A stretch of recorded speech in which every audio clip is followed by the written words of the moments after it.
How's it going, everybody? Bryan, Alvarez, and Dave Meltzer here. Wrestling Observer Radio, August 23rd, 2018. Figure4online.com/WrestlingObserver.com.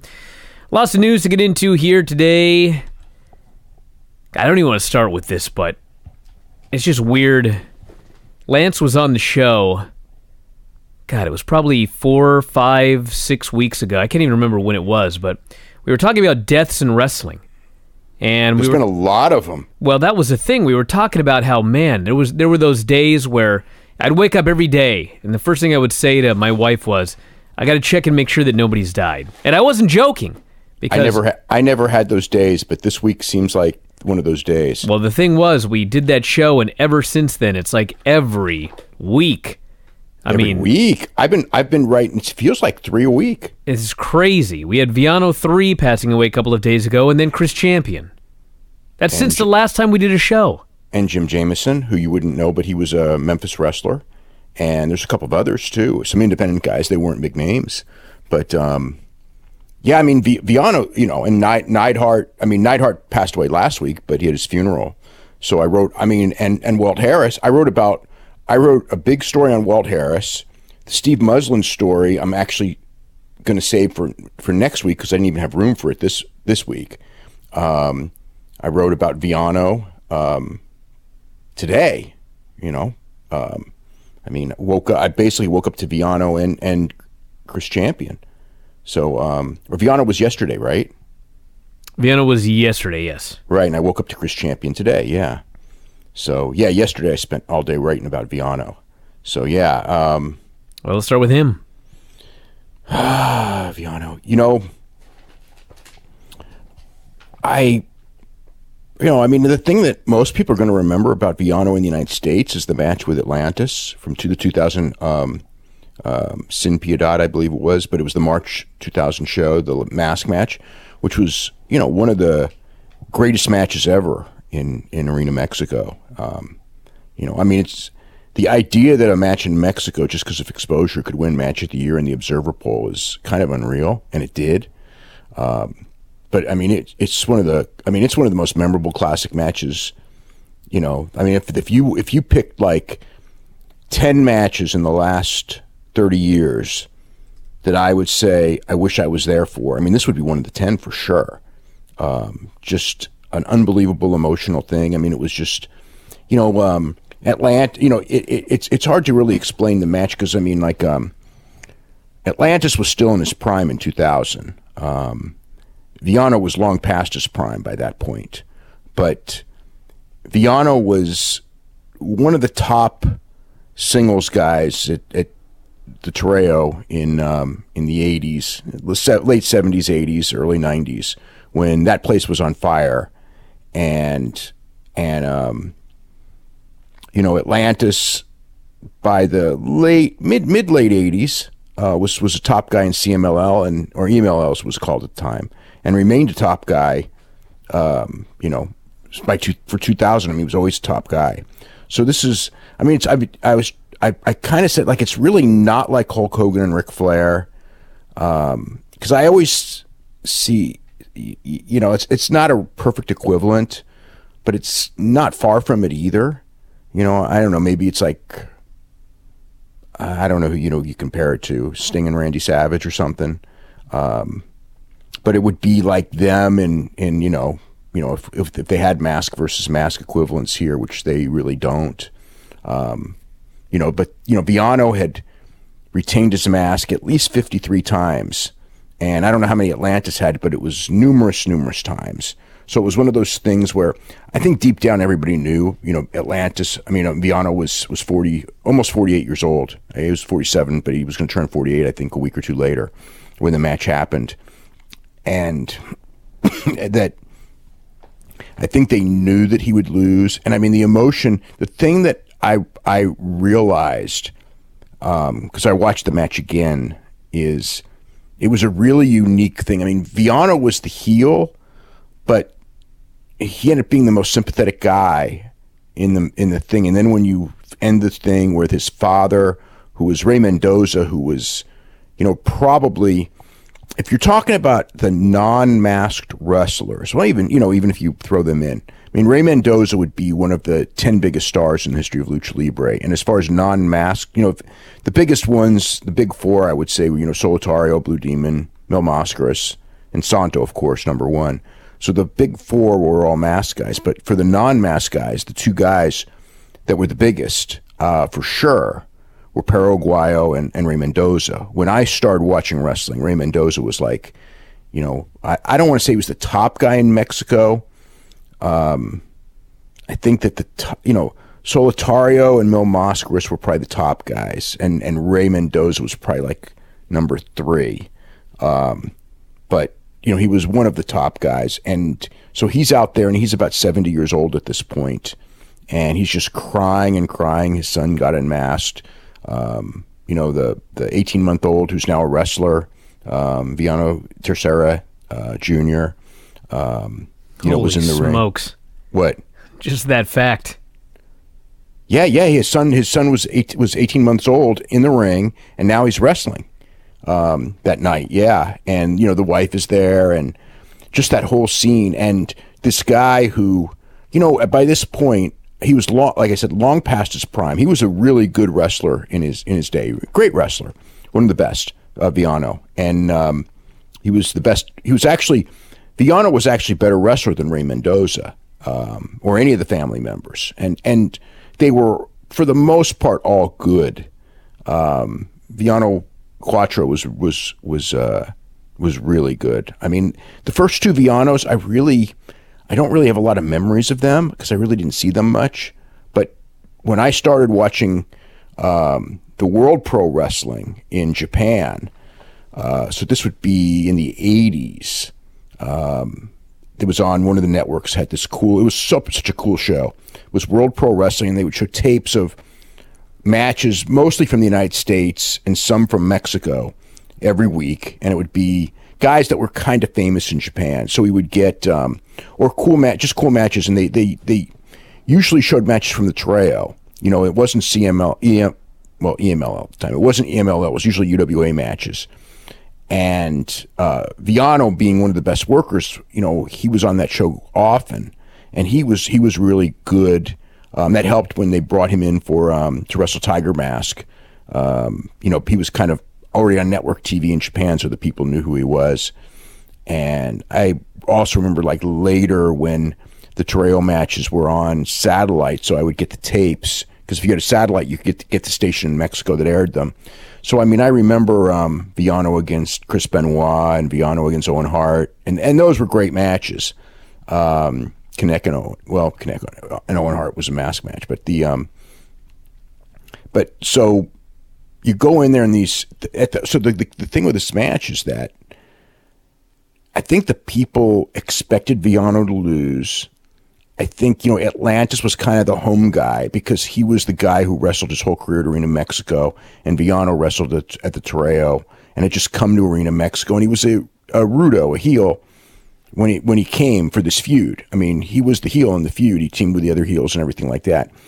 And as the match went on, these people, it was at the time, if you look at it, it was the first time Arena Mexico ever sold out 2 days in advance. Because in those days, everyone bought their tickets the day of the show. I mean, in theory, you would do about, what was the number I would always be told? You do 20 times advance. So if you had 500 tickets sold, you would expect 10,000. 10,000 people. Right. Yeah, because usually, in Tijuana, on the shows that would do 5,000 people, there might be 100 or 200 tickets sold as an advance, and everybody came the day of the show, because in those days, the fans didn't trust that there would even be a show until the night of the show, because it's so much deception and everything like that. They were very skeptical. So you bought your tickets the day of the show. So they sold out Arena Mexico, which was over 17,000 tickets, 2 days ahead of time, which was, had never, and when I say never, I mean it had actually never been done. It was the first time in history. Even Cien Caras and Rayo de Jalisco Jr., that match didn't even sell out that far in advance. And that was one of the biggest matches ever in Arena Mexico.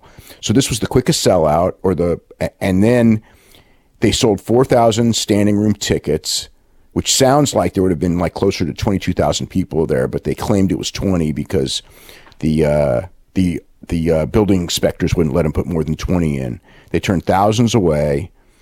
And when the people got there, it was a lot of older fans came back because of Villano's, because Villano was an older wrestler who, and the Mendoza family was a legendary family and all that. So, and I don't think any of the Villanos had ever lost their mask, because I don't remember if Villano 1 or Villano 2 ever lost their mask before they retired. And 4 and 5 by that point had not. So it may have been the first Villano to I think people knew he was going to lose. But anyway, so the whole thing is as the match is going on, you could just sense that the people didn't want either guy to lose. So like what would happen is like whoever was like selling, the crowd would be chanting, Villano, Villano, or for Atlantis when he was selling. And it was like, I think they wanted it to like last forever and never end because they didn't want either guy to unmask. Even though they had paid all that money to watch them unmask. It was it was the craziest thing, how much they just wanted everyone to get out of every bad predicament. And then finally, Villano lost. And it was, I think it may be the most emotional thing ever. I mean, I've seen, like when Sombra lost, which is Andrade, that was big. When Ultimo Guerrero lost his mask, that was real big. That was real big. But I think this was bigger I think this was bigger than either of those, which I guess tells you how big Villano was. But he had a stroke. I think he had a lot of those guys from that era. I mean, I feel like I've written, with Fishman and Kato, Kung Lee, and all those kind of guys, Kung Fu, whatever. I think one of them or both of them. I'm trying to remember. Maybe one of them still alive. But I've written so many obits of late for Brazo de Oro. Just Jesus Christ. Those guys lived hard lives, and they worked on those hard rings. They were stars, but they didn't make a lot of money. There wasn't a lot of money in wrestling at the time, and they worked. There was so much work. I mean, they worked, legitimately, 8-9 times a week, especially when wrestling was hot. Villano really, because I don't remember, Villano never came to California. I mean, Ray Mendoza was huge. I'm wondering why the Villanos never came. They may have come to Los Angeles, but I don't recall. I mean, I saw Villano live only when he was in AAA and then later in Independence. And I remember seeing him, and it was one of those things where he didn't have that great aura to me anymore. He wasn't over that big anymore. And this was before the Atlantis match. But yeah. I mean, he was in that Torreo era, if you look at like all those main events that drew all those people, and he was in, as many as anyone, as him, Connect, Perro, of course. But he was one of the top tier guys. And, it's 66 is still too young to pass away. And then Chris Champion. Yeah, I mean, the thing with Chris Champion was that when he first started, we all thought he was going to be a big deal, and Dusty did, and he was going to get a big push, and things just didn't work out for him. He had talent. He was brought in. I mean, the thing that everyone will remember with Chris Champion, they started in him and Sean Royal started as a tag team in Florida. And the gimmick was the New Breed. They were from the year 2002. Now, this is in 1986. So the year 2002 is the future at this point. And, I mean, one of the funny things... The far future. Yeah, 16 years in the future. So they showed up with doing futuristic moves, which actually were futuristic moves. They did moves that nobody else would do that later became, moves that were standard. So, which was actually pretty amazing when you think about it. And... they wore futuristic clothes, and they would always talk about Dusty Rhodes. They would always call him Mr. President because they were coming from the future, right? And I don't know if you knew this, but in 1986, they were coming back from 2002. And Dusty Rhodes, in fact, was the president of the United States at the time because he won the election in 2000. It's crazy. It didn't happen, but that's what they told us was going to happen in the future. So anyway, they were in Florida, and Florida was dying at the time, but they were pretty good. I remember them being pretty good, and obviously Dusty and Crockett thought that because they brought him up real quick to Jim Crockett Promotions. And the first thing they were going to do is feud with the Rock and Roll Express. So, they were going to be they did their squash matches on TV. They looked really good. I don't know if they would have been that effective with the Rock and Roll Express. I remember when it happened, I thought, these guys are good, but they're not that good. And they're kind of like following the Midnight Express, and the matches will be good, but I didn't think that it was going to be that strong. But we'll never know because they got in a car wreck and they got hurt and they were gone. That was it. They came back and actually one of them was gone. Yeah, Chris, I think. Whoever got in the car wreck was gone, and the other guy wrestled as singles there for a while.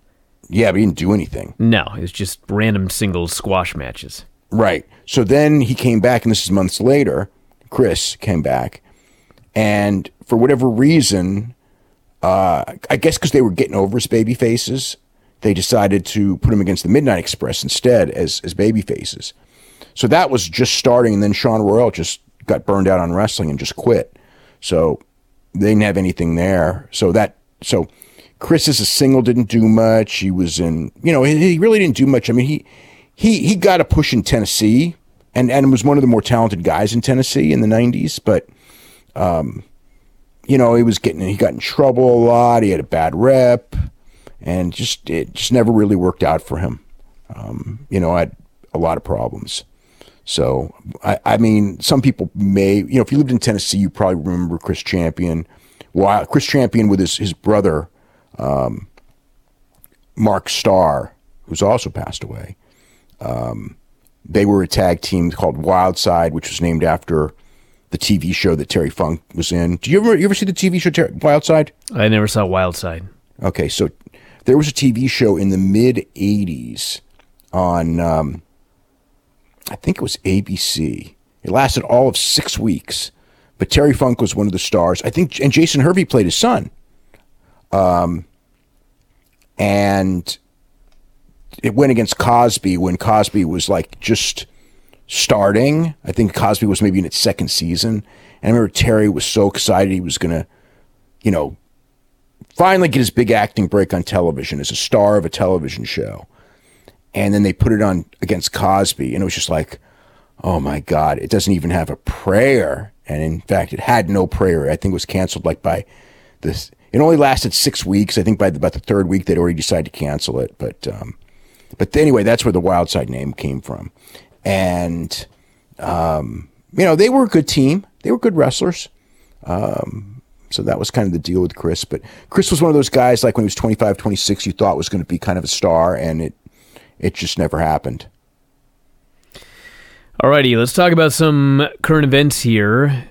Smackdown and 205 Live. All that talk on Sunday about Becky Lynch. Oh, dear. I don't even know what to say on the Becky Lynch thing. Well, it's your turn now, because I've been going on for 2 days now. You know what? In the big picture of things in wrestling, I mean, it's like everybody's outraged by it, and it's really just... It is just what it is. I mean, I'm more baffled. I'm not upset. I mean, I'm watching it. I'm kind of like laughing almost that she's going out there and trying to be a heel and no one is going to go for it. And I mean, the problem here is that they're going to turn Charlotte Flair into Roman Reigns, the female Roman Reigns. Absolutely. Absolutely. Yeah. And they really need to figure that out now before it happens. And figure out what to do. And I don't know what the answer is right now because... The answer is let her be a heel and let Charlotte be a babyface. That's not the answer. That is the answer. No. It'll be worse if they try to push Becky as a heel. You just know you said Becky is a heel and keep Charlotte I'm sorry. Becky's a babyface, Charlotte is a heel. Just switch it. Yeah, but I don't know what you see. Okay, you're probably right, but the problem is I don't know what the plans are for Charlotte. Like, if they have big time plans for Charlotte and she needs to be a babyface, they need to just drop this thing rather than ruin Charlotte. Why would she need to be a babyface? Like what could they possibly do that she needs to be a babyface? I don't know. I don't know their plans. If I knew their plans, I would tell you. I'm going to try to find out, though. But I mean, it seems to me that in the long term, it's Ronda and Charlotte, and Ronda seems to be a babyface, so I don't see why Charlotte can't be a heel. If that's what it is, but they may have things for the Evolution show where Charlotte's like in. All I know is that I saw the promotional photos for the Evolution show, and Charlotte and not Ronda is the focal point. So whatever it is, the Charlotte match apparently is something big, and I don't know who it's against, and I don't know what the plans are or anything. Maybe the plans were for Becky, as a heel, but obviously they need to sit down and this week, and probably they should have done it before Tuesday, and they probably I don't know how they did it on Sunday. I'm so baffled by the idea. Like, I know people who are going like, well, it's just she did a heel turn, and it's like, no, she didn't. No, you're right. No, she didn't. Because, it's like... Listen, they did 6 weeks of television. Actually, I don't even know when Becky started winning matches on TV. But, she was portrayed in their storylines, Becky Lynch as a sympathetic babyface. No shit. Charlotte waltzes in and is granted a match because she saved her, and she gets inserted into her match. We're supposed to feel sorry for Becky. And then, the day of the show, Charlotte... And think about this, by the way. Braun Strowman's whole storyline is that he's saying, I'm not a coward. I'm not going to sneak up from behind. I'm going to tell you when I'm going to cash in. Yeah, but he was... So the point is, Charlotte sneaks in from behind for this finish and pins Becky in a match that she was winning. That's true. She had the match won. She had the disarmor on several times, and it was always broken up, and that's what the people wanted. And then Charlotte took the win away from her, and it was clear that everybody was sympathetic towards her. I tell you what, so much of this is you're not allowed to think on your feet, and they can't go against it. And also the other thing is that because it's the New York crowd and it's the pay-per-view crowd, it's kind of like the mentality, well, they're going to do what they're going to do, and we just can't worry about it. But when they hugged, and this is before the turn, as soon as they hugged and everybody booed, and I knew they were going to boo because they didn't want that ending. Okay. They thought everyone was going to cheer the hug and then she would attack her and then that would be a heel thing, but they booed the hug because that's not what they wanted. They wanted Becky to attack her and she did. And I think that as soon as they booed the hug, if you were thinking on your feet, and I was, but the thing is, I thought when they hugged, I thought she's attacking her and the place is going to go crazy. I was sure of it, and I was sure that was the idea because it was so obvious. It was so well done. I thought. I didn't realize that this thing I thought was so well done was actually like was an idea that backfired on them. It's like it's sad because it's like on this one, like there's I never want to think that they're that out of touch. I like to think that like with Roman and everything, they know what's going on. They're just very stubborn, and it's not even that. The reality is Roman sells a lot of merchandise. People hate to hear that it's true. Roman is the biggest star. You go to any show, he's going to get a big reaction. The people don't like him, but and he's not John Cena. It's not like John, but John's the role model. You know what I mean? They learn from John that people booing you on TV doesn't mean crap. So no matter how much you boo, as long as you buy your tickets, they're gonna, whatever. And as long as, he's going to sell more merchandise than the other guys, they're going to put him there. And that's the mentality. But in this case, I would, I don't know. I would like. They wrote their own story and had the ending wrong.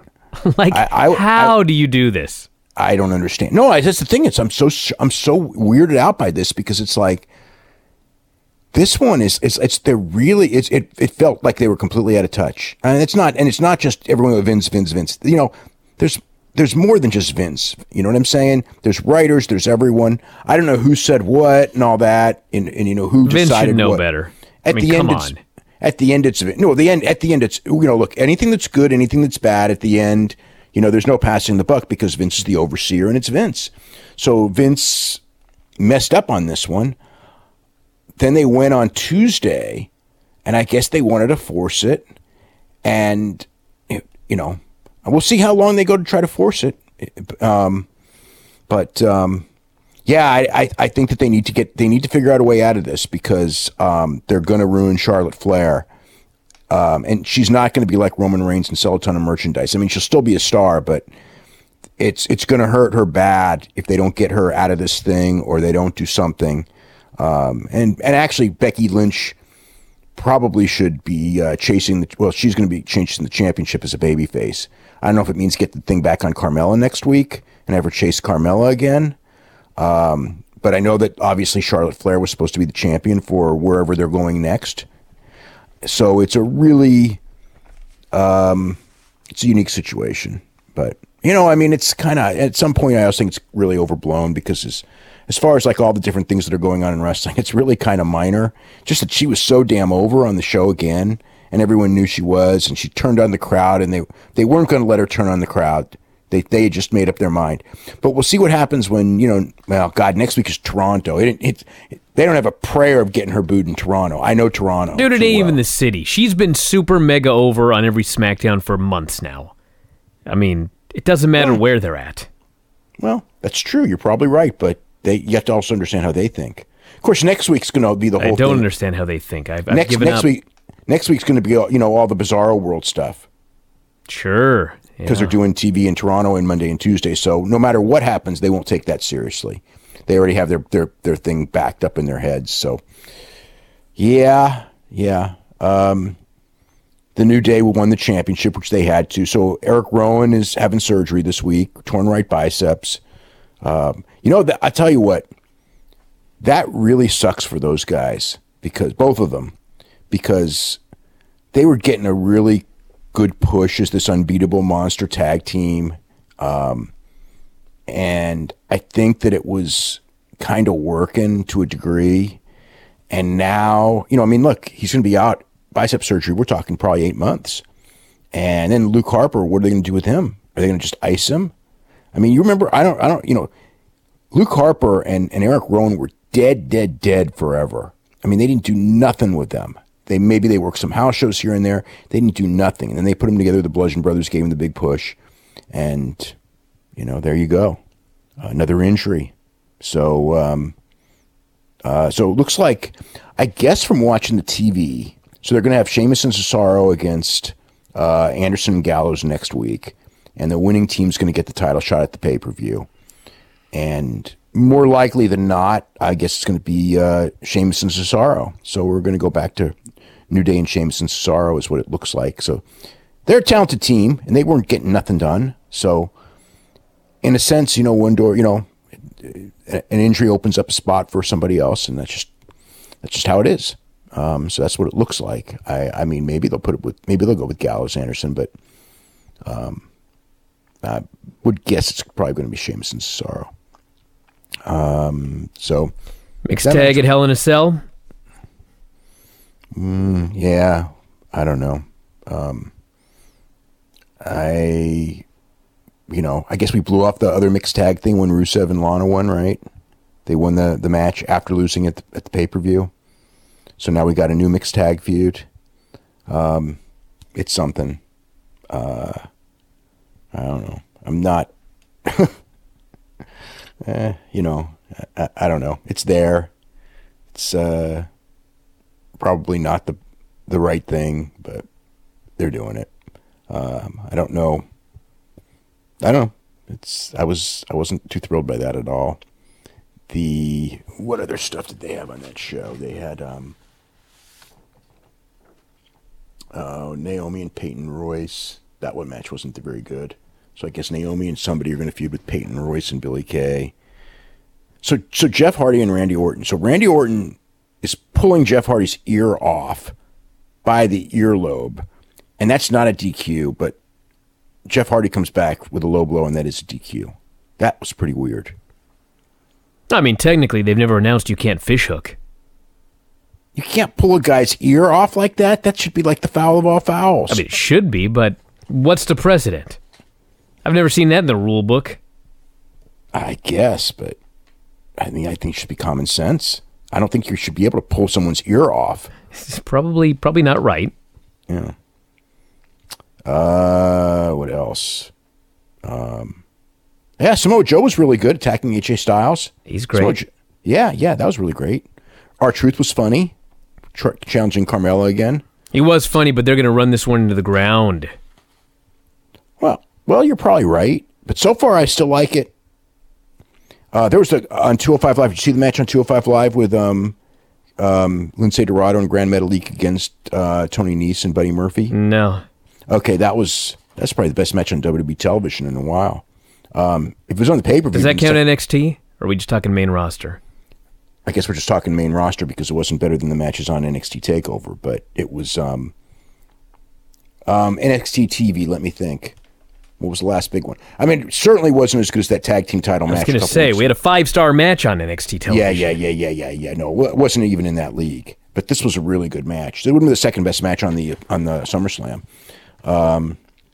It was great. I mean, especially Grand Metalik. I mean, everyone knows that this guy is like really one of the best wrestlers in the world, and he's just been completely wasted. And this was like one of those matches where, since it's a tornado match, he's in there for 17 minutes. So, like 17 minutes of him, it's like you just can't have him be bad in 17 minutes. There's just too much time for him to do good stuff. So he kept doing all this great stuff, and it, even with that, being in that death spot and everything, it was so big. He did what was the big one? He did there's some Hurricane Rana move. He did a rope walk, Hurricane Rana onto Tony Nese, and flipped him into Buddy Murphy on the floor. So that was like one of his moves. And they actually put him over. He pinned Tony Nese to win the match too. But this was a great match. All four guys were great. It wasn't just a one-man show or nothing. But Metalik was the best of the four, and he looked. You watch that and you just go, yeah, okay. So he doesn't talk English well. So what? You know what I mean? This guy's like, this is like the guy you'd want to build 205 Live around. He's that good. So he's probably not going to build him around him. And that freaking, So that was the deal. They're still going with, still looking like they're building Cedric Alexander and Drew Gulak again. So they did some stuff there. So that was the deal. We got ratings for Raw. Yeah, Raw and SmackDown numbers were both up significantly shows right after SummerSlam. Not unexpected. What is impressive is that Raw beat preseason football, which does happen at times. It's not unprecedented, but it actually beat it pretty by 400,000 viewers.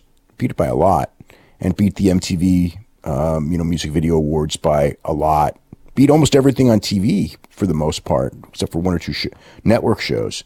It was just So that rating was real good. The SmackDown rating was, was the best since late April as well. So, both numbers up for that.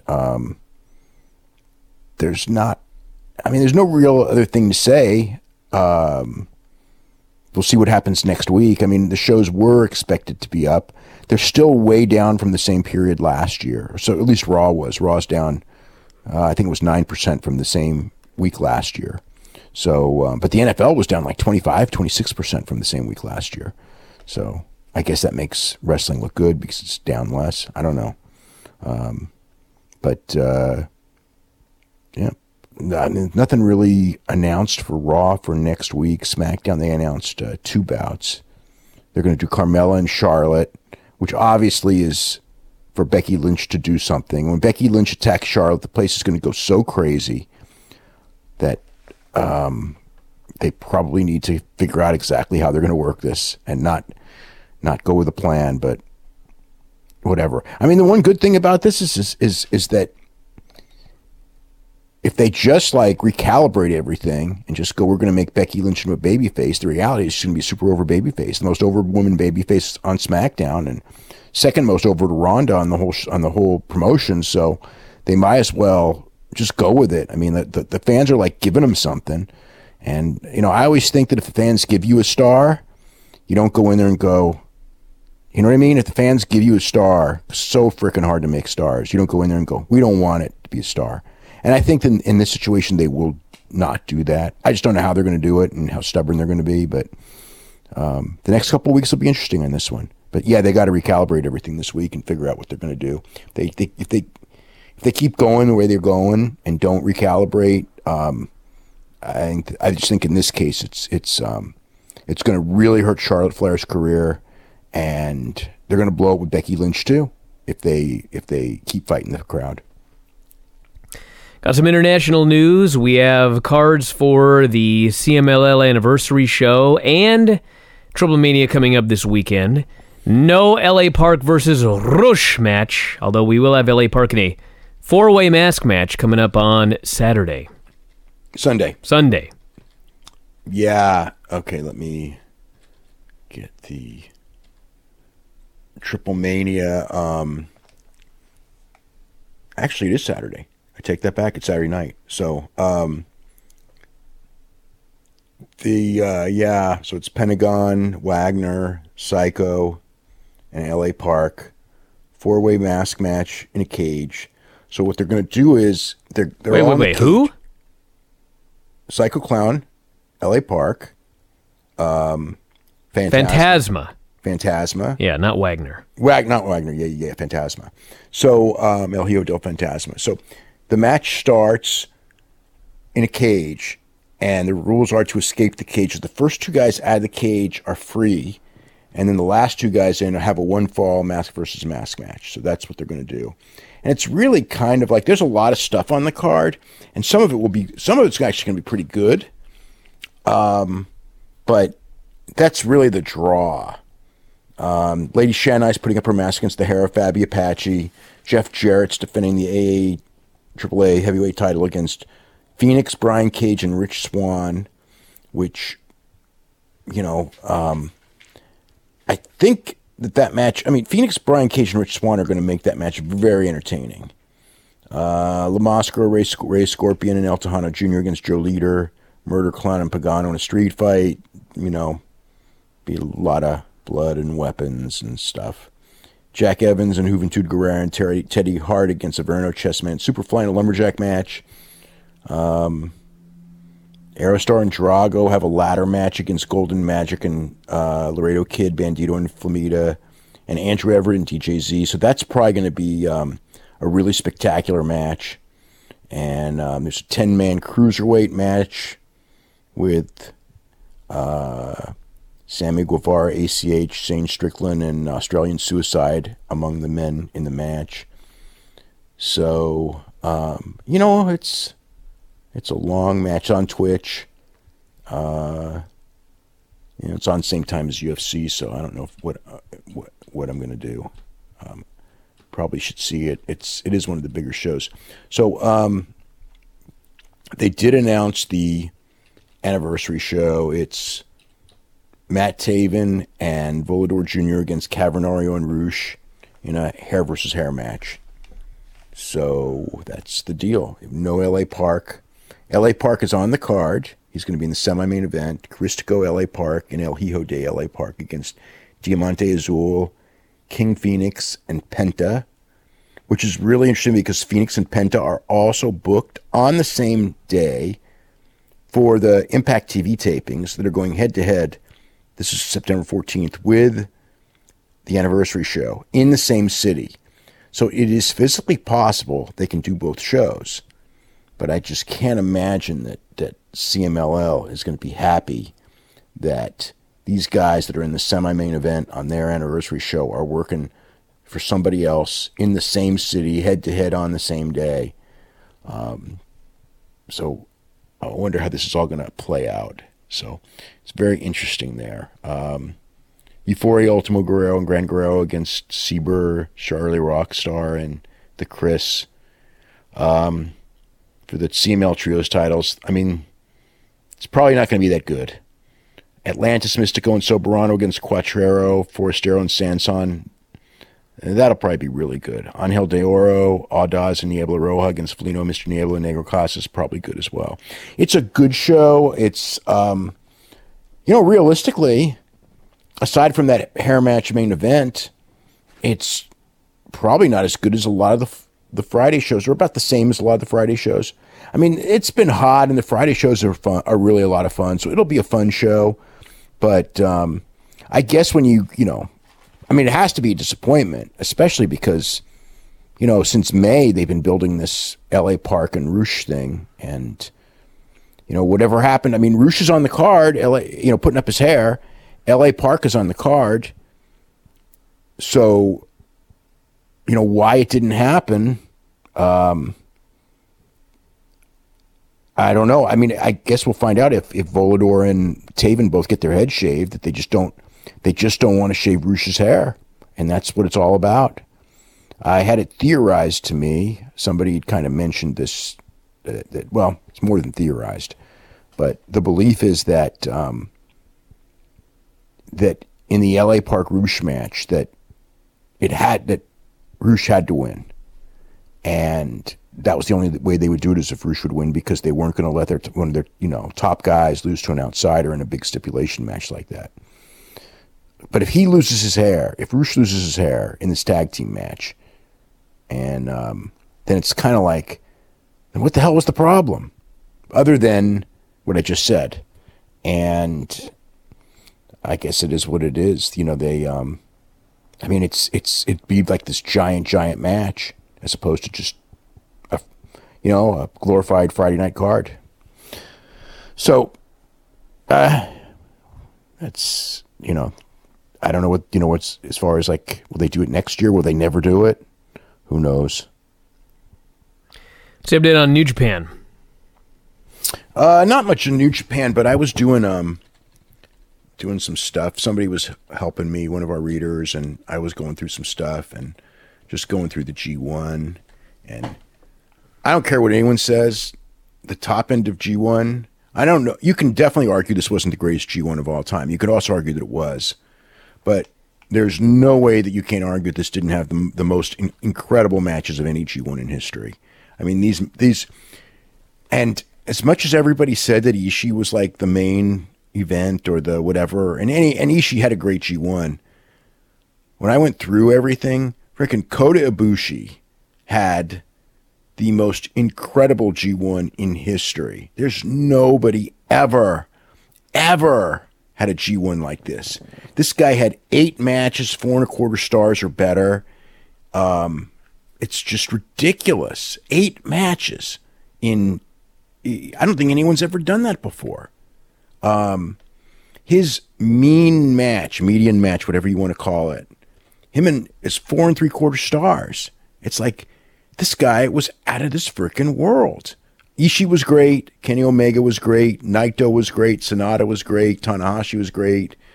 Okada. I mean, the funny thing with Okada, I heard people, Okada, like, was whatever, like, Okada was freaking great. The only thing is that Kenny Omega, Ishii, and Ibushi really were like above him, and partially because they wrestled each other. They were in the B block, which was the strong block.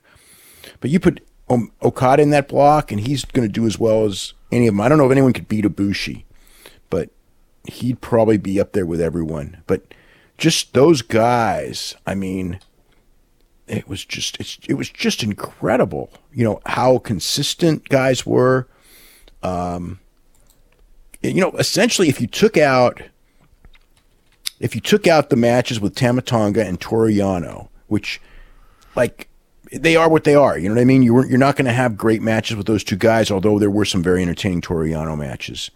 And there were a couple of entertaining Tamatonga matches as well, but not many.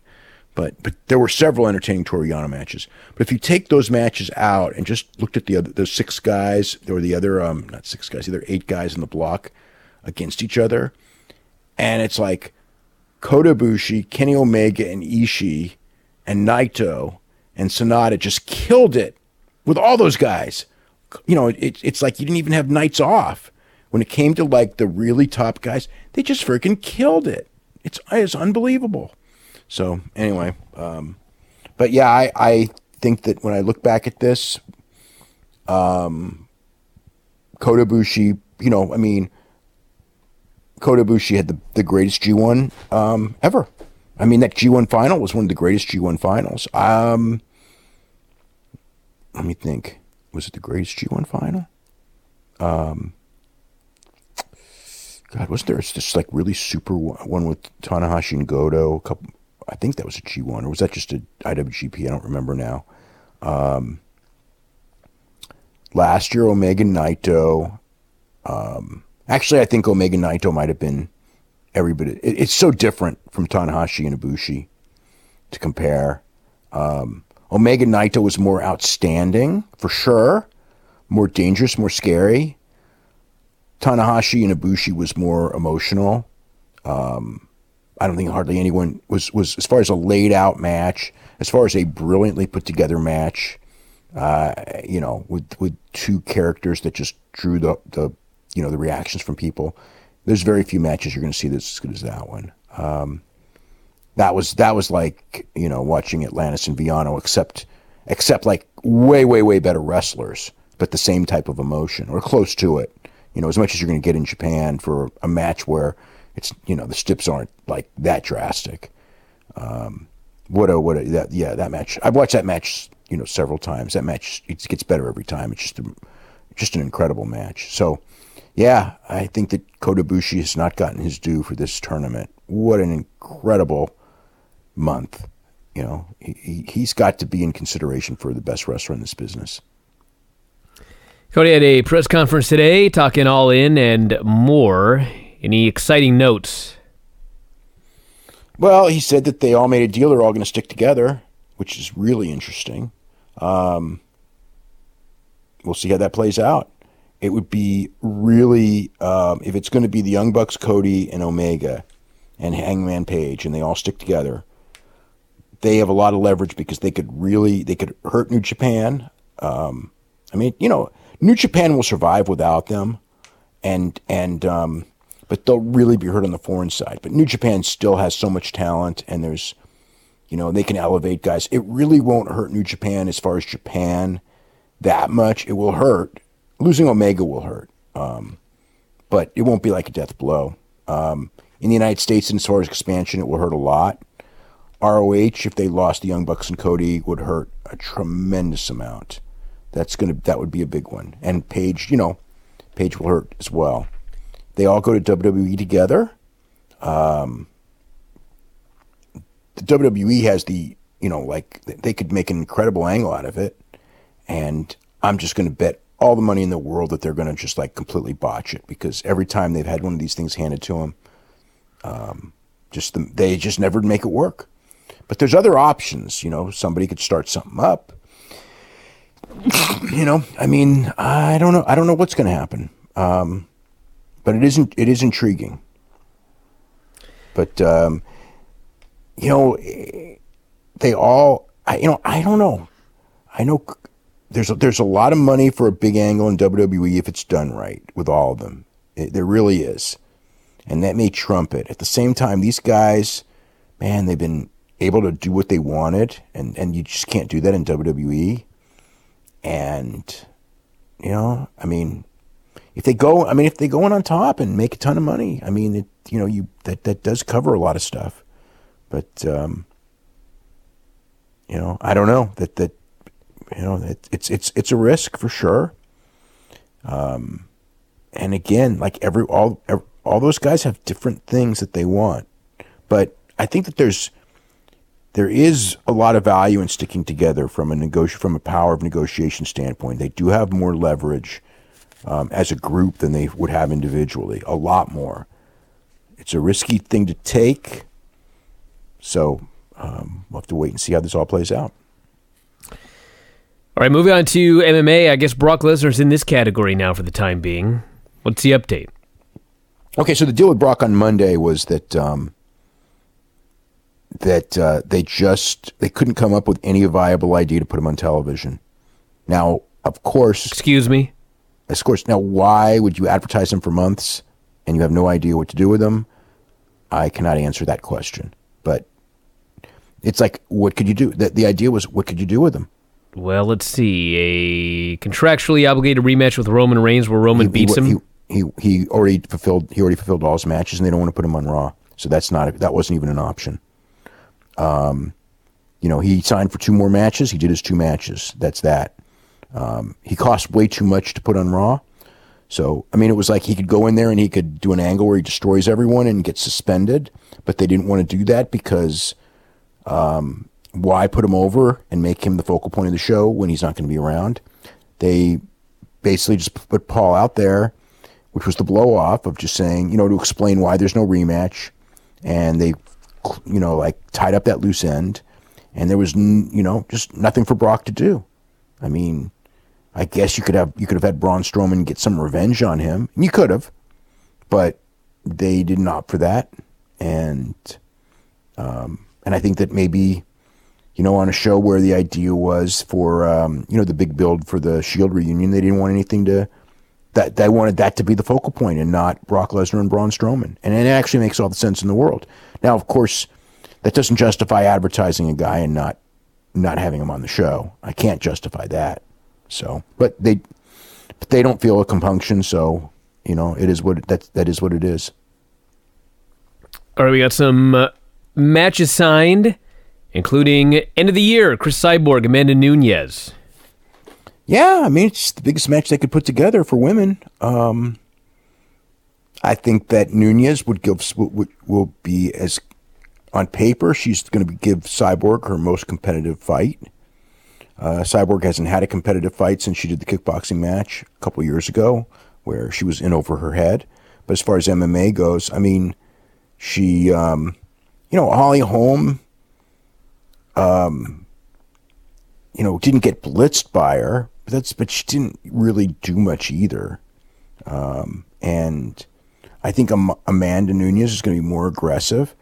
And, it's like, as far as like, Cyborg is going to be bigger, but it's like 10 pounds bigger as opposed to 20 pounds bigger, which is still a lot with women in that weight class. It's still a big difference, but but Amanda Nunes is a really skilled fighter. She's a really great fighter.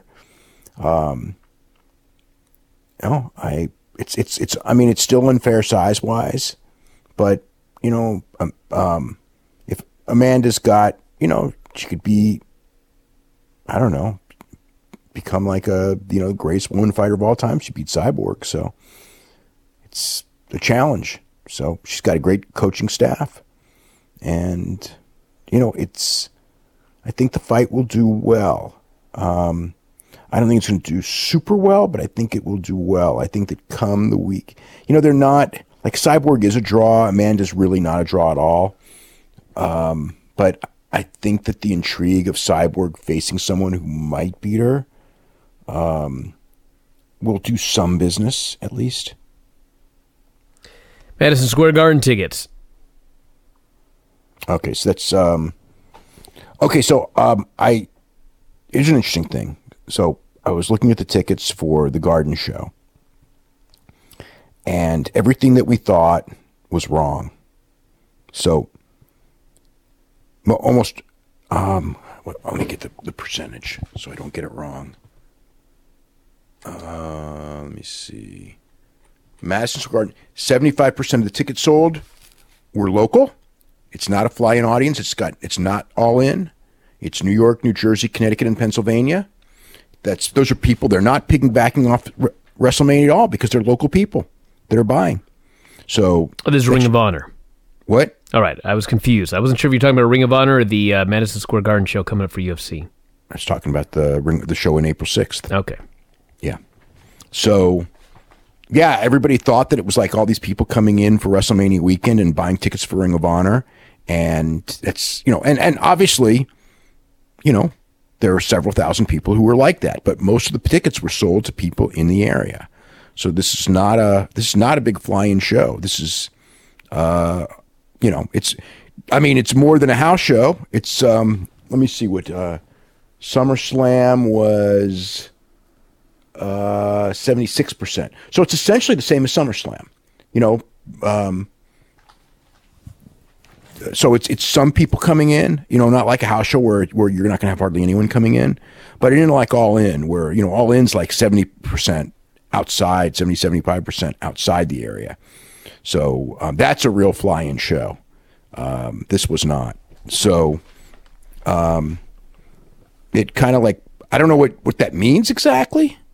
Well, I mean, what it means is that, I know that they were going to sell out whether it was the weekend of WrestleMania or not. I mean, that I thought was pretty clear, but it's not, it's not like there's a bunch. I mean, I know I have friends from California. A lot of my friends are actually going to this show, but so I kind of presumed that like the audience was going to come from all over the country, and to a degree they will, but it's not like WrestleMania is like 75% out of the area. It'll probably be a little lower this year because of New York. So it might be like, like 65 to 70% because of the New York market and everything. But WrestleMania is a legitimate fly-in show. All In's a fly-in show. This, I thought, was a fly-in show. It's not. So that's just a little tidbit about ticket sales there. All right, let's jump into the mailbag here. Mailbag at WrestlingObserver.com. This person is asking about the Triple Mania and CMLL anniversary show. Where can he watch both of them?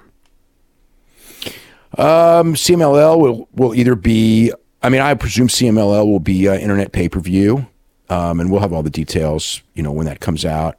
AAA will be on Twitch. I don't know if it's going to be, they have not announced anything as far as paying for it, so I'm going to guess that it's like a free show on Twitch live. I don't know about the replay and all that. That's what's kind of weird, because there's like UFC on Saturday with from Lincoln, Nebraska, which is Justin Gaethje and James Vick main event. Let me see what else is on that show. So weird how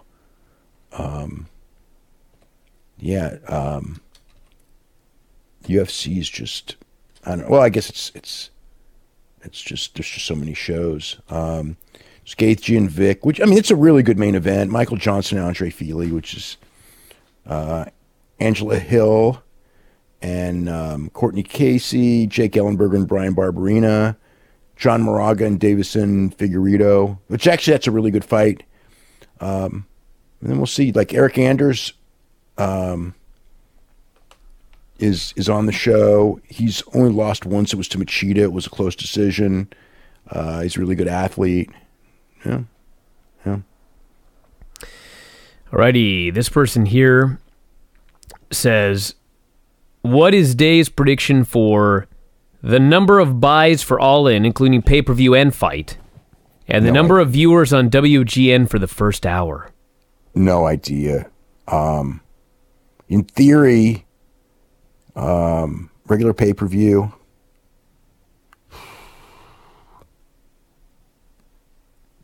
$30,000, maybe. Maybe I'm real low. I don't know. If you include all over the world, maybe more. Maybe, it's hard to say, because it's like, in theory it shouldn't do anything. New Japan at the Tokyo Dome show did what, 15,000 a couple of years ago? 14,000, yeah. But that was in the middle of the night. This is during, this is like a Saturday night, so it's a lot more convenient. And those guys do have a lot of popularity, but it's not like, I don't know. That's a real interesting number as far as like.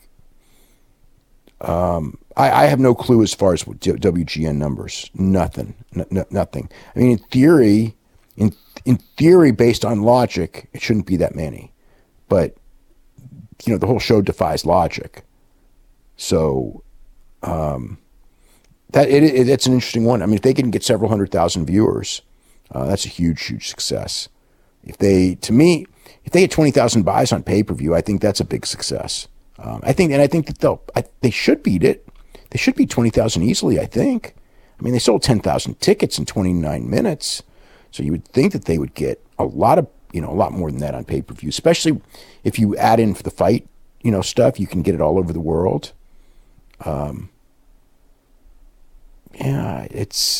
but I guess they're going to have to hit some. The one thing with pay-per-view is that you've got to.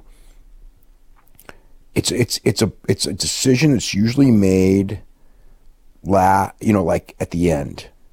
So you've got to hit something real big, like Wednesday of that week, some big idea that gets people's attention. I don't know what that would be, and then that would, some type of an announcement. Don't know what it would be to pull that off.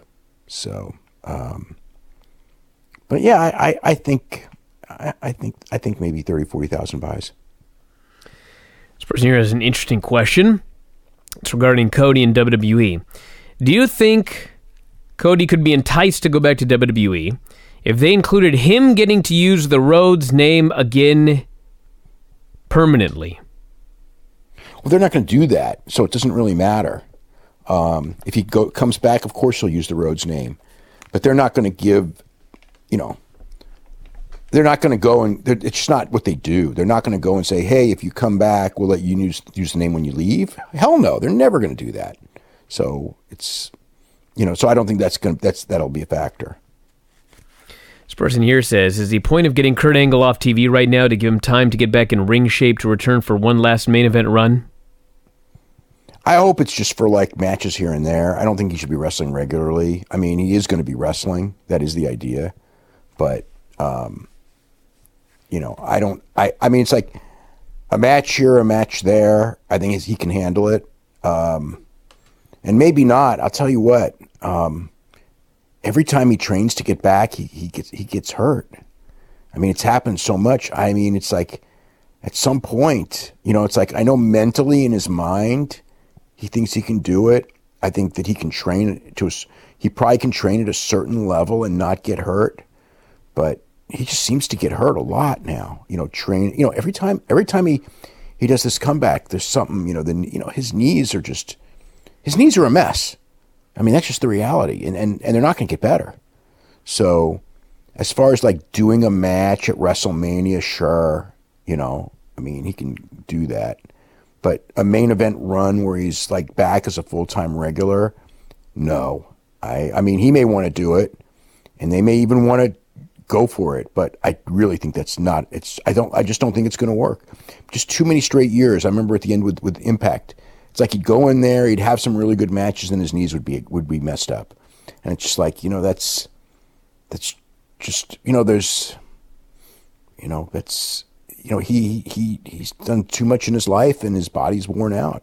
I mean, I know mentally he probably doesn't want to hear that, but it's just the case. Yeah, I don't think I think that it serves nobody any good to have him go out there, and plus you don't want to like plan some long-term program. One match, yes, but long-term program, it's too much of a risk. This person here says, any chance that WWE swaps the Hall of Fame and TakeOver nights on Mania weekend next year in order to avoid going head-to-head with New Japan, Ring of Honor at MSG, or will Vince's pride keep them from doing so? He won't do that. For that very reason. He won't do that. And they'll sell out. They're going to sell out without on WrestleMania weekend with NXT. So, They sold out SummerSlam weekend. WrestleMania weekend's SummerSlam weekend was almost all locals, and they sold out. So you bring WrestleMania weekend. I know there's an MSG show that's already sold out, but it's sold out with locals. So you're talking about all those tourists coming in.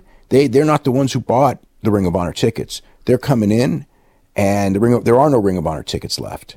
So they're going to sell out easy. That head to head, it's not even worth worrying about. It will sell out immediately. So the idea that everyone's got their Ring of Honor tickets, so now they're not going to go to the NXT. It's like it's different. It's a different audience than we thought. And all those tourists, they get 80,000 tourists coming in or 70,000 tourists coming in.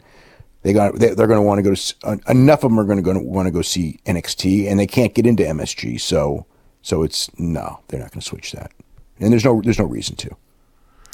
This person here says, has Joe Rogan ever been on WWE's radar over the years? How do you think he would do in that setting? Joe Rogan doesn't like pro wrestling. He thinks it's stupid. although he has respect for the guys. I mean, if he was into it, he'd be fantastic, but he's not. This person here says, what is the possibility of a White family reunion? Bray, Braun, and Luke Harper to compete against the Shield on a short-term basis. Well, I guess since Luke Harper has nothing to do, you could do that. When Bray has nothing to do, yeah, you could do that. You could do that. In a sense, it's like a step backwards for Braun, though. But yeah, you could do it. This person here says, why exactly did New Japan put the Intercontinental title on Jericho if he is never coming back to defend it? If they can't afford paying his appearance fee, giving him the belt seems dumb. If they can afford it but aren't using him for some other reason, that doesn't make some sense either. Why put a major title on ice for that long? I don't know the answer to that, because I was really surprised that, because it looks like he may not be back till who knows when. I mean, I suppose I haven't looked at his schedule to see if he's available October 8th or September 30th. But if he was available September 30th, they really should announce it. So, and the fact they haven't, that makes no sense. Then again, he may want to shoot an angle, but if he was going to shoot an angle for September 30th, he already would have shot it. He would have shot the angle at Budokan or somewhere during G1. So I don't think he's going to be at King of Pro Wrestling. Could he shoot an angle in Long Beach for October 8th? Yes, he could, possibly. And that would get over. But I don't know, again, he's doing a lot of touring. I'd have to look at his schedule to know when he's free and when he's not. But, they did ice their belt for a long, long time, especially now. I mean, when you've got so many big shows, because I mean, the one thing that they got now is they got those 3 shows. They're doing like big shows on 15th, 17th, 23rd, 30th, and then October 8th. So it's like 5 big shows in a couple of weeks where you need a lot of championship matches.